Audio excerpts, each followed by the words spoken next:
Bonjour à tous, aujourd'hui nous allons voir tout ce qu'il y a à savoir sur la déclaration de chaîne de caractères au sein d'un fichier JSON. Vous allez voir, c'est pas très compliqué, donc là on va commencer par la déclaration de chaîne de caractères simple.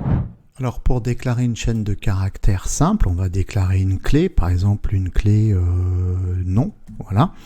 On va lui affecter en valeur une chaîne de caractères. Donc la chaîne de caractères qui sera affectée devra toujours être entre double cote. Là ici, je vais mettre mon prénom par exemple. Voilà. Si je m'étais trompé, si j'avais affecté en valeur mon prénom, mais entre simple cote, comme ceci. Alors vous voyez que là j'ai de la chance puisque mon IDE me dit attention, il y a une erreur. Voilà.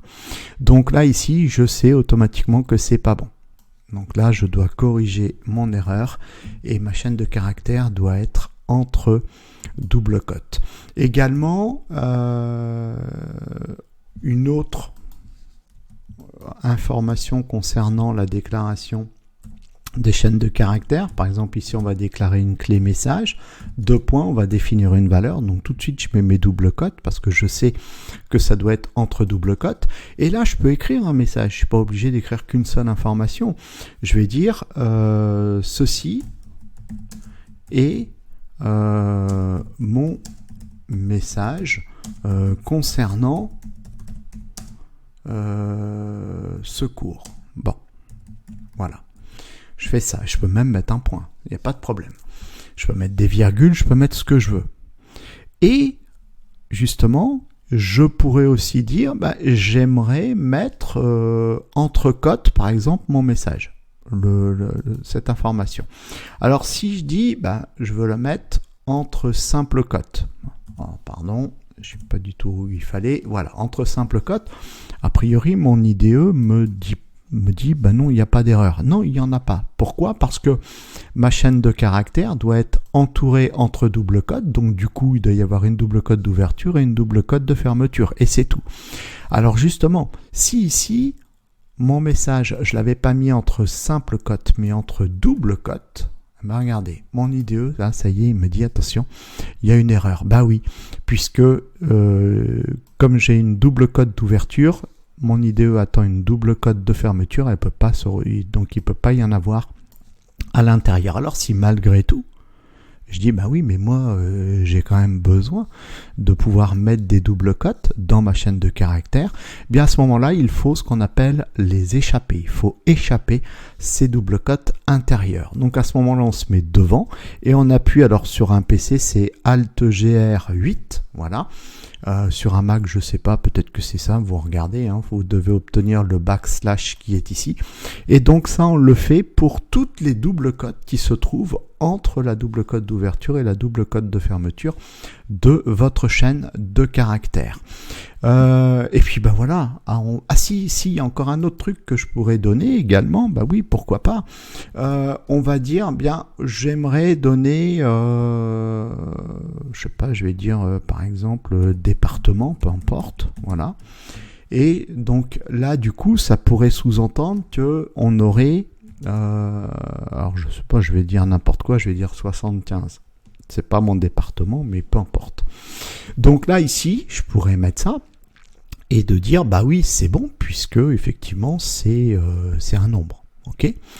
Et ce que je vous avais dit dans la présentation, je peux très bien dire, oui, mais je le mets entre double cote. Je définis que c'est une chaîne de caractères. Et vous voyez que là, du coup, il n'y a pas d'erreur. Il n'y a aucune erreur. Donc, on peut aussi mettre des nombres comme chaîne de caractères. Alors à présent, nous allons voir comment on fait pour déclarer une chaîne de caractères multiligne. Alors on pourrait aussi estimer que l'on aurait des chaînes de caractères sur plusieurs lignes. Ah, comment ça se passerait? Donc là, du coup, mon message, là, ici, on pourrait imaginer que lui se trouve sur plusieurs lignes. Donc par exemple, un truc comme ça. Voilà. Regardez, là, il n'est pas content. Là, il n'est absolument pas content. Donc à ce moment-là, si on veut pouvoir simuler des sauts de ligne, bien à ce moment-là, ici, il va falloir rajouter des caractères qui nous permettent de le faire. Et ici, c'est pareil, le backslash et N. Donc là, ici, ça voudra dire il y aura un saut de ligne. Mais par contre, dans l'écriture de mon JSON, de mon fichier, dans ma chaîne de caractères, tout doit se faire sur une seule ligne. Par contre, l'interprétation ici, eh bien, il y aura un saut de ligne. Si je veux un retour chariot, par exemple, ça sera backslash R. Voilà. Et là, ici, on reviendra, on fera, par exemple, un paragraphe. Voilà. Donc, ça, c'est une petite particularité donc, qui nous permet de faire des retours à la ligne, mais en utilisant ce type de caractère. Et pour être bien complet, nous allons aussi parler de l'encodage dans une chaîne de caractères d'un fichier JSON. Il est tout à fait possible de mettre un encodage dans une chaîne de caractères. Par exemple, ici, en prénom, j'aurai ou en nom, peu importe, j'aurai un nom composé. Par exemple, Jean-Claude. Jean. Et là, je pourrais dire, je voudrais mettre par exemple un caractère Unicode pour mon tiret. C'est-à-dire que là, à ce moment-là, j'aurai un backslash, c'est U2013. Voilà, et ensuite Claude. Voilà, et donc le résultat attendu, c'est Jean-Claude. Il y a moyen de faire ça. Après, c'est pas forcément nécessaire. Si vous avez des encodages Unicode qui sont envoyés, c'est pas grave, ça fonctionne, il n'y a pas de problème. Par contre, l'encodage UTF-8 est parfaitement géré par le JSON. Donc là, ici, je vais dire si G, D, E, CCD, A, etc., ça, voilà, ça marche, c'est totalement interprété grâce à l'encodage UTF-8. Et enfin, nous allons voir la déclaration de chaîne de caractères au sein de tableaux et d'objets dans un fichier JSON. Alors pour déclarer dans un tableau, là par exemple, je vais écrire une clé couleur, peu importe, voilà, couleur, qui va répertorier différentes couleurs. Donc du coup, on va déclarer un tableau et dans ce tableau, il va y avoir des chaînes de caractères, donc bleu, voilà, une autre chaîne de caractères rouge, voilà, etc. Donc là, ici, on a bien des chaînes de caractères qui sont déclarées et toujours entre double cotes, qu'on soit bien d'accord.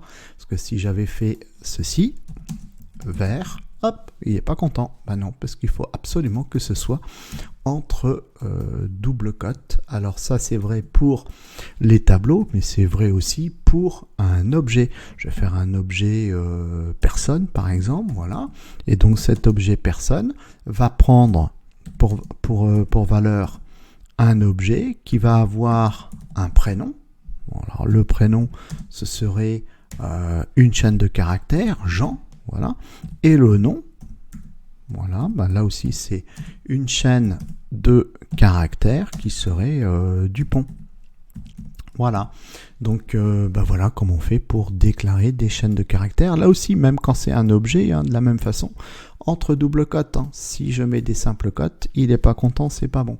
Donc systématiquement, des doubles cotes pour les chaînes de caractères. Allez, deuxième cours sur JSON terminé. Donc là, ici, les chaînes de caractères, c'est pas très compliqué. De toute façon, d'une manière générale, comme je vous ai dit depuis le départ, le langage JSON n'est pas un langage extrêmement compliqué, voilà, donc il est assez simple à apprendre et à comprendre. Voilà, donc si ce cours vous a plu, ça serait gentil de me laisser un petit pouce vers le haut, ça fait toujours plaisir.